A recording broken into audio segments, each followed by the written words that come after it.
قلنا اهبطوا منها جميعا فإما يأتينكم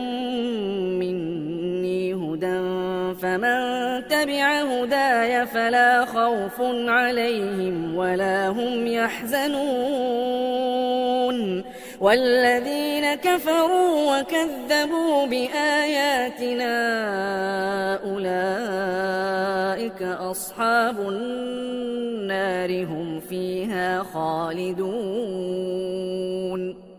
يا بني إسرائيل اذكروا نعمتي التي أنعمت عليكم وأوفوا بعهدي أوف بعهدكم وإياي فارهبون وآمنوا بما أنزلت مصدقا لما معكم ولا تكونوا أول كافر به ولا تشتروا بآياتي ثمنا قليلا وإياي فاتقون ولا تلبسوا الحق بالباطل وتكتموا الحق وأنتم تعلمون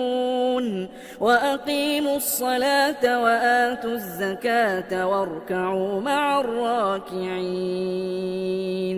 أتأمرون الناس بالبر وتنسون أنفسكم وأنتم تتلون الكتاب أفلا تعقلون واستعينوا بالصبر والصلاة وإنها لكبيرة إلا على الخاشعين الذين يظنون أنهم ملاقو ربهم وأنهم إليه راجعون يا بني إسرائيل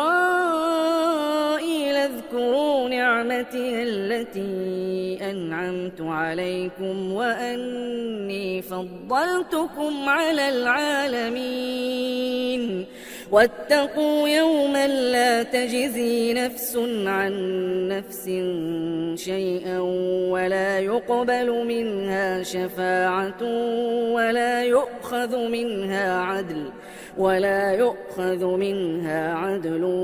ولا هم ينصرون